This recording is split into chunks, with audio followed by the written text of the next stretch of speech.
Hi எல்லோரும் எப்படி இருக்கீங்க? குழந்தைங்களுக்கு லீவ் விட்டுருக்காங்க இல்லையா, அவங்களுக்கான ஹெல்தியான ஒரு ஸ்நாக்ஸ் இன்றைக்கி பண்ண போகிறேன். Ragi chocolate butter cookie.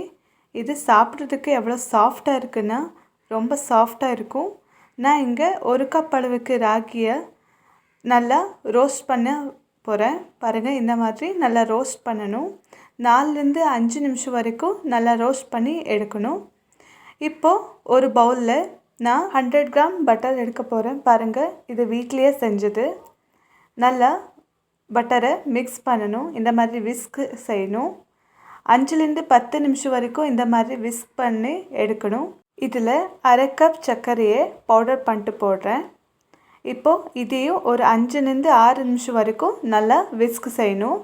நல்லா சாஃப்டாக வரணும். இந்த மாதிரி வெள்ளையாக கலர் மாறணும். வீட்டில் பீட்டர் இருந்தால் அதுலேயும் செய்யலாம். நான் இங்கே 1/4 ஸ்பூன் அளவுக்கு வெனிலா எக்ஸ்ட்ராக்ட் போடுறேன். குழந்தைங்களுக்கு ரொம்ப ஹெல்த்தியான டேஸ்டியான குக்கி வீட்டிலே செய்யலாம். லீவ் விட்டு இருக்காங்கன்னா அது இது திங்கிறதுக்கு வரல, வீட்லேயே நல்லா ஹெல்த்தியாக பண்ணி கொடுத்தா ரொம்ப விரும்பி சாப்பிடுவாங்க. நான் இங்கே ரோஸ்ட் பண்ணி வச்சுருந்த ராகி மாவை போட்டு நல்லா ஜாடி பண்ணுறேன். இப்போது அதுலேயே 1/2 கப் அளவுக்கு கோதுமை மாவும், அப்புறம் 1/3 கப் கொக்கோ பவுடர், அதோட 1 ஸ்பூனு பேக்கிங் பவுடரை போட்டு நல்லா ஜாடி செய்யணும். 15 நாள் வரைக்கும் ஏர்டைட் கண்டெய்னரில் வைக்கலாம், ஒன்றும் கெட்டு போகாது. இந்த மாதிரி ஹெல்த்தியான ரெசிபிஸ் வேணும்னா எனக்கு கமெண்ட் பண்ணி சொல்லலாம். நான் அதை உங்களுக்காக செஞ்சு வீடியோ அப்லோட் பண்ண போகிறேன். பாருங்கள், இந்த மாதிரி கையிலேயே சாஃப்டாக டோக் தயார் பண்ணிட்டு அதோட நான் இங்கே கொஞ்சோண்டு சாக்கோ சிப்ஸையும் ஆட் பண்ணுறேன். கொஞ்சம் டேஸ்ட்டுக்காக, குழந்தைங்களுக்கு ரொம்ப பிடிக்கும் இல்லையா, அதனால் ஹேஷாக மிக்ஸ் பண்ணக்கூடாது. இந்த மாதிரி கொஞ்சோண்டு சாஃப்டாக மிக்ஸ் பண்ணாலே போதும். இப்போது நல்லா மிக்ஸ் பண்ணதும் இதை செட் ஆகுறதுக்குன்னு நாங்கள் 15 நிமிஷம் வரைக்கும் ரெஃப்ரிஜரேட் செய்யலாம். அது வரைக்கும் ஒரு கடாயில் ஒரு ஸ்டாண்ட் வச்சு ப்ரீ ஹீட் பண்ணுறதுக்குன்னு விடலாம்.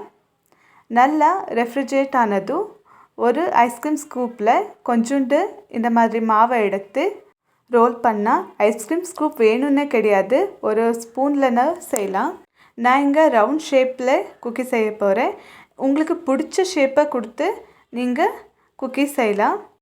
இந்த மாதிரி கையிலேயே ரவுண்ட் பண்ணிட்டு கொஞ்சோண்டு ப்ரெஸ் பண்ணிட்டு கொஞ்சம் டெக்கரேட்காக நான் இங்கே சாக்கோ சிப்பை மேலே கொண்டு ஒட்ட போகிறேன். இந்த மாதிரி ஒட்டினாலே போதும். இதே நல்லா தெரியும் இல்லையா, பாருங்கள் எவ்வளோ நல்லா வந்திருக்கு. இந்த மாதிரி பண்ணிவிட்டு ஒவ்வொன்றா பண்ணிவிட்டு ஒரு ட்ரேயில் பட்டர் பேப்பர் வச்சுருக்கேன். பட்டர் பேப்பர் இல்லைன்னா ஆயிலு இல்லைன்னா நெய்யை க்ரீஸ் பண்ணிட்டு கூட நாங்கள் செய்யலாம். இந்த மாதிரி ஒவ்வொன்றா குக்கியை வச்சு ப்ரீ ஹீட் பண்ணியிருக்கோம் இல்லையா, அந்த கடாயில் 15லேருந்து 20 நிமிஷம் வரைக்கும் இந்த ட்ரேயை வச்சு பேக் பண்ணலாம். பாருங்கள், இந்த மாதிரி.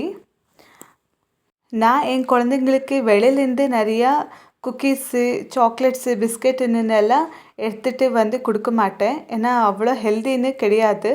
அதனால் நான் வீட்லேயே இந்த மாதிரி செஞ்சு கொடுப்பேன். அவன் இல்லைன்னா என்ன, இந்த மாதிரி கடையிலையும் செஞ்சு சாப்பிடலாம் இல்லையா, அதனால் பாருங்கள் எவ்வளோ சாஃப்டாக வந்திருக்கு. எவ்வளோ ஹெல்தியான ஒரு குக்கி வீட்டிலே செய்யலாம்.